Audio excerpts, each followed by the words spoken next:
चलिए पहले प्रवेश पत्र के बारे में थोड़ी सी जानकारी ले लेते हैं, ठीक है, क्योंकि प्रवेश पत्र के बारे में भी थोड़ी सी जानकारी होनी चाहिए। देखिए ये प्रवेश पत्र तो लगभग सभी को मिल गया होगा, कोई दिक्कत नहीं है, ठीक है। कुछ चीजें बिल्कुल स्पष्ट होनी चाहिए, ठीक है ना।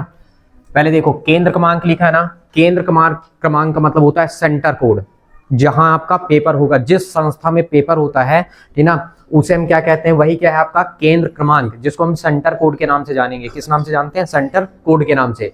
331026 ये सेंटर कोड है, ये वहां का कोड है जहां आपका पेपर होना है, यानी केंद्र क्रमांक ही सेंटर कोड कहलाता है। और इस सेंटर कोड को ध्यान रखना है, हमारे एडमिट कार्ड में रहेगा, और एडमिट कार्ड तो वैसे भी लेके जाना है, तो वहां जब OMR सीट मिलेगी ना, तो उसमें भरने के लिए सेंटर कोड लिखा रहेगा, ठीक है।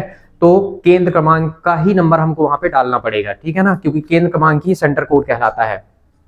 ये स्कूल क्रमांक है, ये क्या है आपके पास? स्कूल का क्रमांक, ठीक है ना। स्कूल क्रमांक जहां पे बोलेगा, या स्कूल कोड लिखा रहेगा, क्रमांक यानी कोड जो लिखा रहेगा, वहां पे अपन को यही भरना पड़ेगा 331108, ठीक है। नामांकन नंबर कहीं भरना नहीं होगा, वो आपके पास रहेगा। डेट ऑफ बर्थ वो आपका रहेगा, ठीक है ना, इसको भी नहीं भरना होगा। ये फॉर्म का सरल क्रमांक, यानी जिसको हम कहते हैं एप्लीकेशन नंबर। जब आपका रिजल्ट आता है ना, तो एप्लीकेशन नंबर आप ढूंढने लगते हैं, इसी को हम कहते हैं एप्लीकेशन नंबर, यानी यही है फॉर्म का सरल क्रमांक, यही है आपका एप्लीकेशन नंबर। इसकी भी आवश्यकता आपको नहीं होगी, ठीक है। नियमित रेगुलर के लिए आपको दिख रहा है कि आप यहाँ पे रेगुलर हैं, ठीक है। और ये रोल नंबर है, जिसको हम अनुक्रमांक कहते हैं, ये भी है। यहाँ पे समय बताया गया है, ठीक है। परीक्षा केंद्र का नाम आपको खुद बताया गया है, जहां आपका पेपर होता है वो परीक्षा केंद्र कहलाता है, यानी गवर्नमेंट। यहाँ पे हायर सेकेंडरी स्कूल क्या दिया गया है? जयपुर शहडोल, ये है, ठीक है। आपका नाम लिखा होगा, पिता का नाम, माता का नाम, आपका माध्यम लिखा होगा, ठीक ना, माध्यम जैसे हिंदी वगैरह हो गया, ठीक ना। उसके बाद मेल फीमेल लिखा रहेगा, ठीक है। अब देखिए यहाँ पे अगर हम चलते हैं आगे, हम चलते हैं, तो पहला पेपर जैसे ब्यूटी का है, तो ये ब्यूटी का बगल में कोड दिया है, देखो लिखा ना, परीक्षा का विषय यानी कोड एवं विषय, तो ये आपका सब्जेक्ट है और ये उसका क्या है? कोड है, ठीक है। तो कोड आपको पता होना चाहिए, बगल में है। संस्कृत का कितना है? 512। ब्यूटी वेलनेस का तुम्हारे पास कितना है? 865। इसके बारे में 512। मैथमेटिक्स में बेसिक है, इसलिए 101, और जो स्टैंडर्ड वाला होगा उनका चलता है 100, ठीक है। साइंस में आपके पास 200, सोशल साइंस का 300 और हिंदी का 411। सब्जेक्ट के बगल में सब्जेक्ट कोड लिखा हुआ है, ठीक है ना, सॉरी 401 है, ठीक है। अब उसके पश्चात तुम्हारे पास ये सब्जेक्ट है और उसके बगल में सब्जेक्ट कोड है। आपको परेशान होने की आवश्यकता न पड़ेगा, आप जब एडमिट कार्ड लेके जाएंगे तो वहां पे सारी चीजें आपको क्लियर हो जाएंगी। अब आइए थोड़ी सी इनके जानकारी के बारे में पढ़ते हैं कि आखिर ये क्या कह रहे हैं, ठीक ना। तो थोड़ी सी दिशा निर्देश पढ़ना ज्यादा जरूरी होता है। क्या लिखा है? किसी भी प्रकार के मानसिक तनाव को दूर करने के लिए उमंग किशोर हेल्पलाइन नंबर जो है टोल फ्री 14425, इसमें आप कॉल करिए। और तथा क्या कर सकते हो? अकादमिक एवं मानसिक तनाव के समाधान हेतु मंडल हेल्पलाइन नंबर ये 1800-233-0175 में आप क्या कर सकते हैं? परामर्श ले सकते हैं। अगर जैसे आप पढ़ाई कर रहे हैं, पढ़ाई करते समय तनाव आ रहा है, ठीक है, टेंशन आ रहा है, भारी समस्या का सामना करना पड़ रहा है, पढ़ने में मन नहीं लग रहा है, ठीक है, अपनी सारी चीजों के बारे में इनको आप बता सकते हैं। फोन करिए इस नंबर में, किसमें? 14425 पे, ठीक है, या फिर 1800-233-0175 पे। इसमें फ्री में फोन, मतलब फ्री में लगता है आपके पास, फोन करेंगे आप तो फ्री, कोई चार्ज नहीं है। आप अपनी समस्या बताइए कि आपका पढ़ने में मन क्यों नहीं कर रहा है, रीजन बताइए, तो वहां से वो परामर्श आपको देंगे। आपकी बातें सीक्रेट होती हैं, वो कभी किसी को नहीं बताते हैं, ठीक है। उसके बाद परीक्षा केंद्र में किसी भी प्रकार के विषय संशोधन मान्य नहीं किया जाएगा। जो भी आपके विषय हैं यहाँ पे, ठीक, इन्हीं विषय का आपका पेपर देना पड़ेगा। वहां पे परीक्षा केंद्र में आप कोई विषय संशोधन नहीं होगा कि आप सोच रहे हैं कि अगर बेसिक है तो हम एडवांस का पेपर देना चाहते हैं, या हम एडवांस है तो बेसिक का पेपर देना चाहते हैं, ऐसा कुछ नहीं होना है। सब काउंटिंग में पेपर आएंगे वहां पे, और आप जो भी विषय है उससे यानी वही विषय का पेपर आपको वहां पे देना है। परीक्षार्थी को परीक्षा केंद्र में प्रातः 8 बजे पहुंचना होगा एवं परीक्षा कक्ष में 8 साढ़े 8 बजे तक प्रवेश करना होगा, ठीक ना, करना अनिवार्य होगा। किसी भी यानी दशा में परीक्षा केंद्र पर आपको क्या करना? परीक्षा कक्ष में 8:45 के बाद आपको प्रवेश नहीं दिया जाएगा, यानी 8 बजे आप वहां तक पहुंच जाइए। परीक्षा कक्ष में आपको 8:30 बजे एंट्री लेना है। 8:45 अगर हो गए तो उसके बाद आपको एंट्री नहीं दिया जाएगा, ठीक है, यानी 8 बजे पहुंचना अनिवार्य है, ठीक है। उसके बाद इस वर्ष OMR सीट कवर पर, ठीक ना, जो OMR सीट आती है, ऑप्टिकल मार्क रीडर कहते हैं उसे हम, ठीक ना, इस वर्ष OMR सीट कवर के पृष्ठ युक्त उत्तर पुस्तिकाएं दी जा रही हैं। कुल मिला के जो OMR सीट है ना, वो उसी में रहेगा, इंक्लूडेड रहेगा। फर्स्ट पेज में ही क्या हो जाएगा? तुम्हारे पास OMR सीट दी जाएगी। कैसी OMR सीट रहेंगी वो भी हम डिस्कशन करेंगे, दिखाएंगे कि कैसा है, ठीक है। और उत्तर पुस्तिका की समस्त जानकारी सीट पर क्या करना है? बॉल पेन यानी काले पेन या नीले पेन से ही क्या करके गोला लगा के आपको क्या करना? भरना है। आप लोग बहुत सारे OMR सीट को भरे होंगे, ठीक ना, उसी तरह उसमें गोला लगा के क्या करना है? फिल करना है। अभिभावक अपने बच्चों को कोविड-19 के संक्रमण के लिए, ठीक है, कोविड-19 संक्रमण के लिए उनके द्वारा बरती जाने वाली सावधानियों के बारे में जानकारी देंगे और ये सुनिश्चित करेंगे कि उनका बच्चा बीमार ना हो। क्योंकि पहले कोविड-19 भी था, ठीक ना, तो कोविड-19 से लेके, ठीक ना, एक स्टेप इसमें डाला भी गया है कि आप अगर कोई बच्चा बीमार है तो अपनी सुविधाओं को वो खुद ही क्या करना है, लेके जाना है, बॉटल वगैरह, पानी वगैरह, ठीक ना, मास्क वगैरह सब लेके जाएं, ठीक ना, किसी में मतलब कुल मिला के किसी को संक्रमित ना करे, पर ऐसा है नहीं लगभग, ठीक है, बीमारी दूर हो चुकी है। ठीक, देखिए इस वर्ष उत्तर पुस्तिका क्या, यानी इस वर्ष मुख्य उत्तर पुस्तिका के अतिरिक्त पूरक उत्तर पुस्तिका प्रदान नहीं की जाएंगी, मुख्य उत्तर पुस्तिका पर ही समस्त प्रश्न को हल करना अनिवार्य होगा। ठीक, यानी आपको लूज सीट की जो कॉपियां होती है ना, जिसको आप पूरक उत्तर पुस्तिका कहते हैं, वो आपको प्रोवाइड नहीं की जाएंगी। ठीक, जो मेन कॉपी दी जाएगी, ठीक ना, 24 पेज की रहेगी, 24 से 32 पेज के रेंज में रहती हैं, मिनिमम 24 पेज की जरूर होंगी, उसी में आपको लिखना होगा। ठीक ना, तो कोशिश आप करेंगे कि किसी भी सवाल को, अगर मैथ का पेपर है या साइंस का पेपर है, ठीक ना, तो किसी भी सवाल को आप गलत ना करें, नहीं तो आपको दोबारा कॉपियां नहीं दी जाएंगी। ठीक ना, जितनी गलतियां करनी है आप यहाँ करिए, प्रैक्टिस के दौरान करिए, वहां पे एक बार भी अगर गलती होगी तो पेज बर्बाद होगा, और अगर पेज बर्बाद हुआ और पेज आप एडजस्ट नहीं कर पाए लिखने के लिए, तो इसका मतलब क्वेश्चन छूटेंगे, ये कंफर्म है। ठीक है, तो ध्यान रखना है कि लूज सीट आपको नहीं दी जाएंगी, ये साफ साफ आपके परीक्षा प्रवेश पत्र में क्या है, निर्देशित किया गया है। ठीक है, उसके बाद आपके पास बताया गया है कि देखो, मध्य प्रदेश मान्यता प्राप्त परीक्षा अधिनियम 1937 एवं मंडल अधिनियम 125 के अंतर्गत परीक्षा भवन में परीक्षार्थी को अपने साथ किसी भी प्रकार के अस्त्र शस्त्र वर्जित कागजात, चिट, पुस्तकें, नोट्स, कैलकुलेटर, मोबाइल आदि रखना दंडनीय है। अतः ऐसा करते पाए गए तो परीक्षा से वंचित किया जा सकता है, और उसके विरुद्ध क्या किया जाएगा, वैधानिक यानी कुल मिला के कार्यवाही भी की जाएगी। आपको किसी भी प्रकार के, यहाँ तक कि पता है ये वाली जो वॉच है ये अलाउ है, ठीक है, इसे एनालॉग कहते हैं। जो डिजिटल वॉच आती है ना, जिसमें जलता हुआ दिखाई देता है, लपलिप वगैरह या फोटो वगैरह खिंच जाता है, वो सब कुछ अलाउ नहीं है। ठीक है, ये विशेषता आपको पता होना चाहिए। ठीक है, और किसी प्रकार का कैलकुलेटर नहीं ले जाना है, नोट्स नहीं ले जाना है, चिट नहीं ले जाना, हाथ पैर में लिख के नहीं लेके जाना, ये सारी चीजें यहाँ पे बता दी गई हैं। अगर ऐसा आपको से पाया जा रहा है वहां पे, तो आपको परीक्षा से वंचित किया जाएगा, ये ध्यान रखेंगे आप। उत्तर पुस्तिका पर परीक्षार्थी परीक्षक के लिए कुछ भी नहीं लिखेंगे, परीक्षक जो वहां पे होंगे उनके लिए कुछ नहीं लिखना है। ठीक है, इस परीक्षा यानी इससे परीक्षा निरस्त की जा सकती है अगर आप परीक्षक के लिए कुछ लिखते हैं। देखिए, परीक्षार्थी को ये है उत्तर पुस्तिका पर परीक्षार्थी परीक्षक के लिए कुछ नहीं लिखेंगे, इससे परीक्षा निरस्त की जा सकती है। छात्र उत्तर पुस्तिका पर लाल स्याही या लाल पेंसिल का उपयोग नहीं करेंगे, ठीक है, किसी भी हालत में आपको लाल पेन का उपयोग नहीं करना है। ठीक, प्रत्येक परीक्षार्थी को केंद्र पर अनुशासन बनाए रखने हेतु केंद्राध्यक्ष एवं उनके सहायकों के आदेशों का पूर्ण रूप से पालन करना होगा। ठीक, अनुशासनहीनता, उद्दंडता एवं आदेशों की अवहेलना करने पर परीक्षा भवन से निकाला जा सकता है और उसके विरुद्ध कार्यवाही भी की जा सकती है। जैसे वो लोग, कुछ लोग होते हैं कि ओवर स्मार्टनेस का काम करने लगते हैं ना, वहां पे ऐसा कुछ नहीं करना है। ठीक ना, नॉर्मल तरीके से जाना है, ठीक ना, स्टूडेंट की तरह कि हाँ आप स्टूडेंट हैं, एक अनुशासन में रहने वाले स्टूडेंट हैं। ठीक ना, तो दिमाग लगाना है कि आपको वहां पे जो जैसा वो बताएंगे उस हिसाब से आपको करना है। ठीक ना, बदतमीजी पूर्वक कोई भी बात वहां पे उनसे किसी भी प्रकार से नहीं करना है।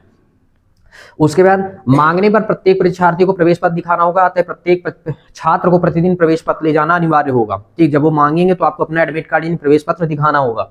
ठीक, स्वधाई परीक्षार्थियों के लिए अग्रेषणकर्ता अधिकारी का संस्था क्रमांक, स्कूल क्रमांक के कॉलम में छापा गया है, जो प्राइवेट है उनके लिए है ये। ठीक ना, परीक्षा कार्यक्रम में आवश्यक होने पर सचिव माध्यमिक शिक्षा मंडल भोपाल यानी मध्य प्रदेश द्वारा परिवर्तन किया जा सके, इसकी सूचना समाचार पत्र के माध्यम से, सोशल मीडिया के माध्यम से दी जाएगी। अगर कोई परीक्षा में या किसी भी विषय में क्या किया जाता है, परिवर्तन किया जाता है, किसी भी प्रकार का अगर परिवर्तन किया जाएगा, ठीक, किसी भी प्रकार का अगर परिवर्तन किया जाता है तो इस केस में क्या होगा, परिवर्तन करने के दौरान ठीक माध्यमिक शिक्षा मंडल भोपाल के द्वारा से इन एडवांस में सूचना दी जाएगी। अगर कोई पेपर कैंसिल हो रहा है या आगे पीछे डेट हो रही है तो इन एडवांस में आपको सूचना दे दी जाएगी। ठीक है, टीचर भी ग्रुप में आपको बता देंगे। आई बात समझ में? ठीक, आगे देखिए, अनुक्रमांक में कोई भी संशोधन नहीं किया जाएगा, आपके रोल नंबर में किसी प्रकार का संशोधन नहीं होगा। नियमित छात्र संबंधित संस्था प्रचार एवं स्वधाई छात्र प्रायोगिक परीक्षा के लिए संबंधित परीक्षा केंद्र से निरंतर संपर्क में बने रहें।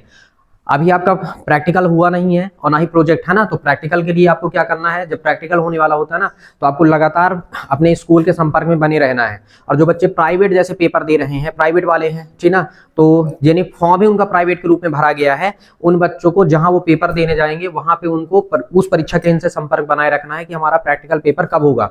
एक चीज ध्यान रखना है कि अगर आप विषय का पेपर दे रहे हैं, ठीक ना, सब्जेक्टिव यानी संबंधित विषय का पेपर दे रहे हैं, अगर उसमें उसके प्रैक्टिकल यानी प्रायोगिक परीक्षा में एब्सेंट माने जाते हैं, अगर हो गए आप, तो फिर आप एब्सेंट ही माने जाएंगे और इस केस में आप सप्लीमेंट्री के केस में आएंगे, सप्लीमेंट्री आएंगे आप। ठीक ना, तो इसलिए ध्यान रखना है कि प्रैक्टिकल में पास होना भी अनिवार्य है और उस विषय में भी पास होना अनिवार्य है, तभी आप पास माने जाएंगे, नहीं तो आप पास नहीं माने जाएंगे। ठीक है, इसलिए ध्यान रखना कि प्रैक्टिकल प्रोजेक्ट में भी पास होना जरूरी है और साथ में उस विषय में भी पास होना जरूरी है, ठीक है। दो तरीके से पास होना है, ठीक। प्रैक्टिकल में भी पास होना है, जैसे साइंस के प्रैक्टिकल में भी पास होना है, और साइंस के विषय में भी पास होना, तभी आप पास माने जाएंगे, तो पास नहीं माने जाएंगे, ठीक है।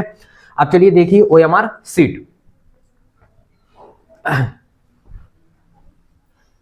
ये है, ठीक, ये है आपका OMR सीट, ठीक है। अब यहां पे ध्यान से देखिएगा थोड़ी सी,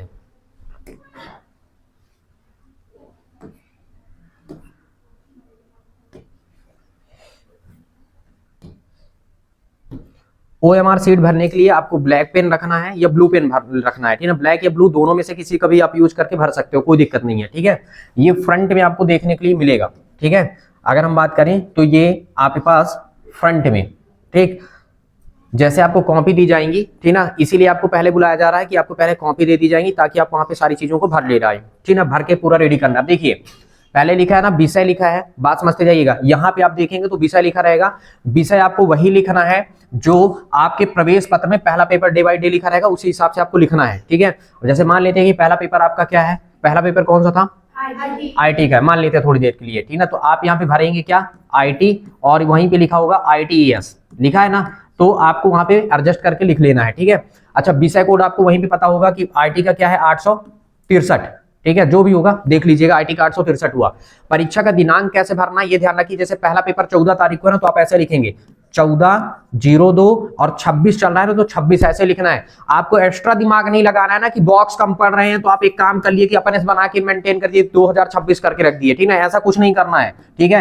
एडवांस में अपना दिमाग तो बिल्कुल नहीं लगाना है, जितना बता रहे हैं सिर्फ उतना आपको दिमाग में रखना है और उसी हिसाब से करना है। डेट कैसे भरेंगे, 2 अंक डेट के होंगे, 2 अंक माह के लिए होंगे और 2 अंक लास्ट ईयर के लास्ट के लिए रहते हैं, ठीक है ना। तो इसका मतलब वो 6 ही डिजिट आपको यहाँ पे भरना है और 6 डिजिट के लिए आपको यही करना है, ठीक है, सिंगल सिंगल भरना होगा।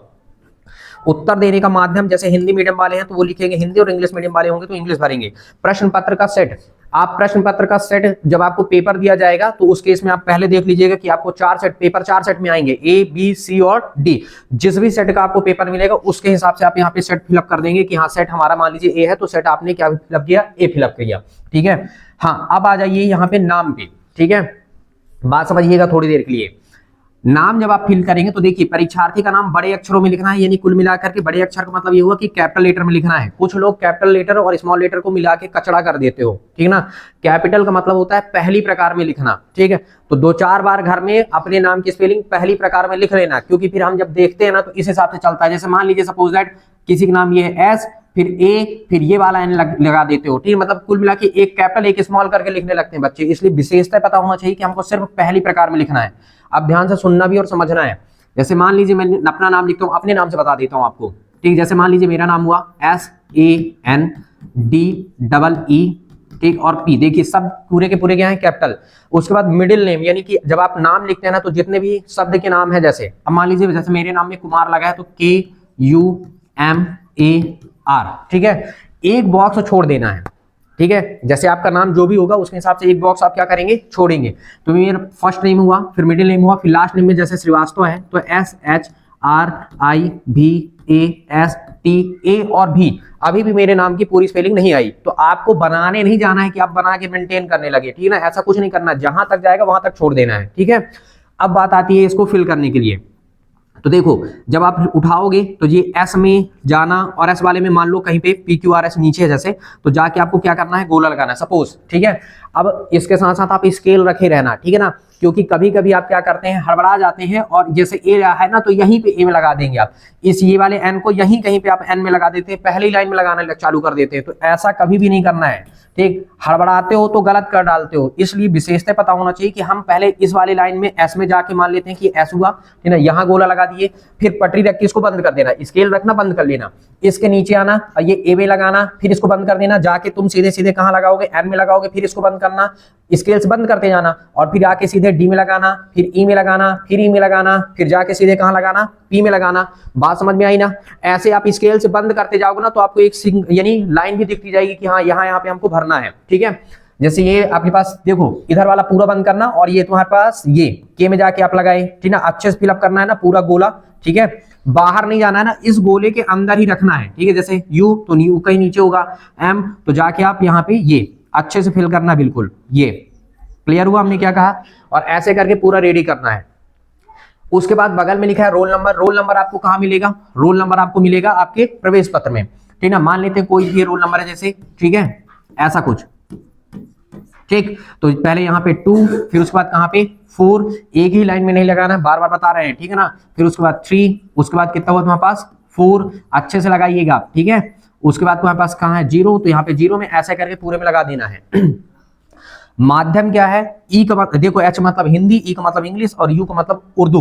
तो आप हिंदी मीडियम के हैं, इसलिए आपको यहाँ पे हर एक बार में हिंदी, भले चाहे आप इंग्लिश का ही पेपर दे रहे होंगे, लेकिन माध्यम में बार बार आपको प्रत्येक दिन माध्यम में हिंदी ही सेलेक्ट करना होगा, ठीक है। ध्यान रखना है आपको, ठीक है, क्योंकि आप हिंदी मीडियम के स्टूडेंट हैं, ठीक है। इंग्लिश मीडियम वाले होंगे तो इंग्लिश का अपना सिलेक्शन कर लेंगे, ठीक। अब आगे चलते हैं थोड़ी से।